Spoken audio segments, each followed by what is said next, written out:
Hi welcome to Sridevi ముచ్చట్లు. Sunday specials ఏంటో తెలుసా? ఆంధ్ర చేపల పులుసు. నా మార్నింగ్ రొటీన్ ఎలా స్టార్ట్ అవుతుందో తెలుసు కదా. మా బుడ్డదాని బాటిల్స్ బాయిల్ చేయటము. ఆల్రెడీ కెటిల్లో హాట్ వాటర్ పెట్టుకున్నాను కాబట్టి కొంచెం ఈజీ అయిపోయింది నాకు. మ్యాక్సిమం డైలీ మా బుడ్డలు నిద్ర వేసే లోపల ఇలా బాటిల్స్ బాయిల్ చేసేసుకుంటాను. ఇంకా చాలా మంది ఫిష్ కర్రీ చేసేవాళ్ళు ప్రాపర్గా క్లీన్ చేసుకోకుండా మాకు స్మెల్ వస్తుందని తినటం కూడా మానేస్తుంటారు. సో వాళ్ళకే ఇచ్చిన టిప్, క్లీన్ చేసుకునేటప్పుడే ఫస్ట్ ఫిష్ని లెమన్ అండ్ కొంచెం సాల్ట్ ఇంకా పసుపు వేసి బాగా మిక్స్ చేసి ఒక 5 to 10 minutes పక్కన పెట్టేసేయండి. గుర్తుపెట్టుకోండి, చికెన్ లాగా ఎలా పడితే అలా కలిపితే మాత్రం ముక్కలన్నీ బ్రేక్ అయిపోతూ ఉంటాయి. సో సరిగా రాదు. అందుకే చాలా జాగ్రత్తగా చిన్నగా కలుపుకుంటూ ఉండాలి. ఇంక ఇదిలో పక్కన పెట్టి 5 to 10 minutesలో ఈలోపు మనం చేయాల్సిన ఫస్ట్ పని ఏంటో తెలుసా? చేపల పులుసుకి చింతపండు నానబెట్టుకోవడం. చింతపండు ఎంత బాగా నానితే పులుసు అంత బాగా వస్తుంది. మనకి టైం లేదు, హడావుడిగా అప్పటికప్పుడు చేపల పులుసు చేసుకోవాలనుకునే వాళ్ళకి కూడా ఒక టిప్, చింతపండుని ఒక్క 1 minute హాట్ వాటర్లో పెట్టేస్తే చాలు, నీట్గా వచ్చేస్తుంది మనకి. నా ఫేస్ చూసారా? చిన్న చిన్న పింపుల్స్ కానీ బ్లాక్ హెడ్స్ కానీ మొత్తం పోయి ఎంత క్లియర్ అయిపోయిందో. చాలా ఫేర్గా ఉంది. నేను ఎలాంటి మేకప్ వేయలేదు. దీనికి సీక్రెట్ ఉంది. సీక్రెట్ కావాలంటే కామెంట్ చేయండి, దీని మీద ఒక స్పెషల్ వీడియో చేస్తాను. ఇంకా ఆనియన్స్ కట్ చేద్దాము.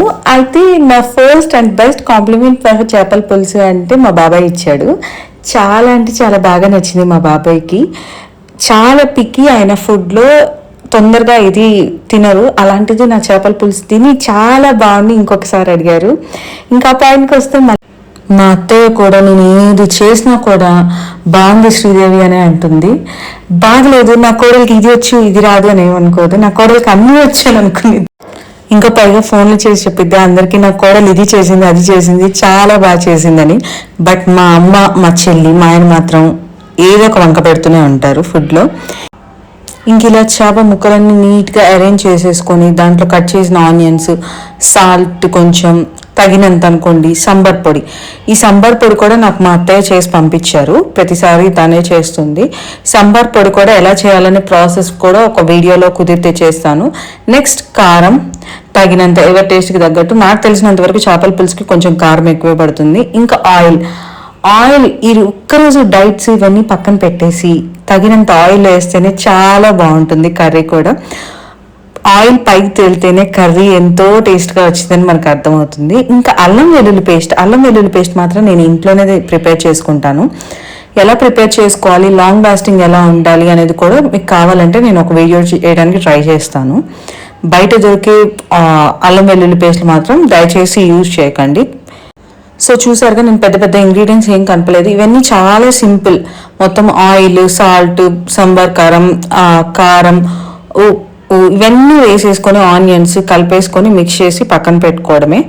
ఒక్కొక్కరు ఒక్కొక్క స్టైల్లో చేస్తుంటారు. నేను ఈ స్టైల్లో చేశాను. మా అత్తయ్య వాళ్ళు ఇంకో స్టైల్లో చేస్తారు, అమ్మ ఇంకో స్టైల్లో చేస్తుంది. నాకంటూ వాళ్ళిద్దరి దగ్గర నేర్చుకొని నేను ఇంకొద్దిగా వేరే స్టైల్లో చేస్తున్నాను. నాకు కావాల్సి వచ్చినట్టు కొంచెం టమాటా పీసెస్ అండ్ ఆనియన్స్ కొంచెం పెద్ద పెద్ద ముక్కలు కట్ చేసేసుకొని దాంట్లో వేసుకుంటాను. ఆ పులుసులో ఉడికినప్పుడు చాలా టేస్టీగా అనిపిస్తాయి. ఇంకా చింతపండు కూడా రెడీ అయిపోయింది. చింతపండు పులుసు కూడా దాంట్లో తగినంత పోసేసుకోవడం. ఈలోపు మా బుజ్జోడు చూడండి వచ్చేసాడు. ఈరోజు పాలు కూడా తాగలేదు నా బుజ్జోడు. పాపం ఇంకా ఆకలేస్తుంది. బ్రేక్ఫాస్ట్ ఏమో ఇడ్లీ తిండంట, దోశ వద్దంట, ఏమీ వద్దు నాకు మమ్మీ నేను అట్టుకుంటాను అంటున్నాడు. బేసిక్గా వాడు ఫిష్ కర్రీ కూడా తినడు. బట్ ఇప్పుడు ఏం చేయాలని అర్థం కాలేదు. సో ఏదో బ్రేక్ఫాస్ట్ అయితే ప్రిపేర్ చేయాలి ప్రస్తుతానికి శ్రీహాన్కి. అండ్ ఇంకా వెంటనే స్టవ్ ఆన్ చేసేసి సిమ్లో పెట్టేసి చేసుకుంటే చాలా బెటర్ అండి. చూసారా స్టవ్ ఎలా క్లీన్ చేసుకున్నాను. స్టవ్ ఆన్ అయినా పర్లేదు కానీ క్లీనింగ్ మాత్రం ముఖ్యం బిగులు. అది చూసారా ఎలా కాలిందో. ఆల్రెడీ కాలినా కానీ చేతులు కాల్చుకుంటాం కానీ క్లీనింగ్ మాత్రం భలే ఇంపార్టెంట్. ఇంక బుజ్జోడికి ఆకలేస్తుంది అన్నాడు కదా, ఒక slice of bread is enough for Srihan అండి.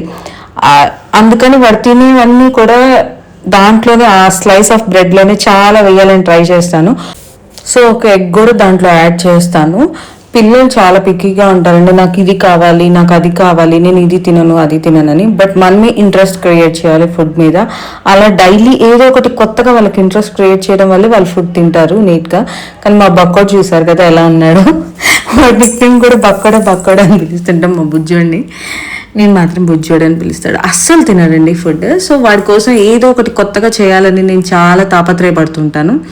ఇంక మా అల్లుడు కశ్యప్ కూడా అంతే, సేమ్ ఇలానే శ్రీహాన్ ఎలానో వాడు కూడా అంతే, ఏవీ తినడు, నాకు అది కావాలి ఇది కావాలి ఏదో కావాలనుకుంటాడు, కానీ వాడికి ఏం కావాలో వాడికి కూడా తెలియదు. ఇంకా అక్కడ వాడికి ఫుడ్ పెట్టడం కోసం మా అత్తయ్య కూడా చాలా కష్టపడుతూ ఉంటుంది, అది ఇవి చేసి. ఇంకా నేను వెళ్ళినప్పుడు ఎప్పుడన్నా అత్త ఇది చేసుకుందామా అత్త అది చేసుకుందామని ఏమైనా డిఫరెంట్గా ఫుడ్ ట్రై చేస్తూ ఉంటాము. బయట ఫుడ్ కంటే ఇంట్లో ఫుడ్ చాలా బెటర్ కాబట్టి ఏదో ఒకటి అయితే ఫెయిల్ అవుతుంది, లేదంటే సూపర్ డూపర్ హిట్ అవుతుందని ఇంట్లోనే ట్రై చేస్తాము. సో ఇంకొంచెం ఇగా ఉండడానికి మా వాడి కోసం చీజ్ యాడ్ చేశాను. మా వారైతే సండే బ్రేక్ఫాస్ట్ స్కిప్ చేసేసారు, బట్ నేను అలా కాదు కాబట్టి నేను కూడా ఒక స్లైస్ చేసుకున్నాను. బట్ బిలీవ్ మీ, టేస్ట్ ఎంత బాగుందంటే అంత బాగుంది. నెక్స్ట్ అల్లం వెల్లుల్లి పేస్ట్ తయారు చేసుకోవడం కోసం ఆల్రెడీ అల్లం తెచ్చుకున్నాను. సో అవి నానబెట్టాను, బాగా మట్టిగా ఉంటాయి కాబట్టి నానబెడితే ఆ మట్టి అంతా నీట్గా పోతుంది. ఇంక దాని మెయిన్ ఇంగ్రీడియంట్ కొత్తిమీర అండి, నాకు చాలా ఇష్టం. సో కొత్తిమీర పడితేనే చేపల పులుసులో భలే టేస్టీగా ఉంటుంది. సో కొత్తిమీర అలా యాడ్ చేయగానే చూసారా ఆయిల్ అంతా పైకి ఎలా తేలుతుందో, అంటే టోటల్లీ కంప్లీట్ అయిపోయినట్టు. మా బుజ్జోడు చూడండి పార్క్ వెళ్ళాలంట, చాలా ఏడుస్తున్నాడు. ఈరోజు మా కమ్యూనిటీలో ఎలక్షన్స్ జరుగుతున్నాయి, సో బయట అంతా ఫుల్ హడావుడిగా ఉంది. ఈ టైంలో నేను పంపించినమ్మా వద్దు ఇంట్లో ఆడుకుందామని, ఏదో ఒక పనిలో ఎంగేజ్ చేద్దామని ట్రై చేస్తున్నాను. బట్ వాడేమో వినట్లేదు. అందరూ వెళ్తున్నారు, నేను కూడా వెళ్ళాలని గోల. ఇంక ఇక్కడ ఫిష్ ఫ్రై కోసం కూడా ప్రిపేర్ చేస్తున్నాను. ఈలోపు మన చికెన్ పులుసు కూడా రెడీ అయిపోతుంది. చూసారా ఎంత టెంప్టింగ్గా ఉందో. టేస్ట్ అయితే సూపర్గా వచ్చింది. పులుపు పడితేనే అండి ఆ టేస్ట్. ఇంకా ఈరోజు ప్రిపేర్ చేసింది ఈవినింగ్కి లేదా రేపు మార్నింగ్కి తింటే మాత్రం పులుసు చాలా బాగుంటుంది. ఇంకా చేపల పులుసు కుదిరితే కుండలో చేసుకోండి, ఇంకా సూపర్గా ఉంటుంది. ఇంకా వేడి అన్నం ఒక పక్క చేపల పులుసు ఒక పక్క ఫిష్ ఫ్రై రెండు పడేసుకొని టేస్ట్ ఎలా ఉందో చూద్దాం. నాకైతే చాలా బాగా నచ్చింది. మీరు కూడా ప్రాసెస్ చూసారు కాబట్టి ఒకసారి నా పద్ధతిలో ట్రై చేయండి. ట్రై చేసి ఎలా ఉందో కామెంట్ చేయండి. మీ కామెంట్ కోసం నేను వెయిట్ చేస్తున్నాను. ఇంకెందుకు లేట్, వీడియో నచ్చితే సబ్స్క్రైబ్ చేయండి, షేర్ చేయండి.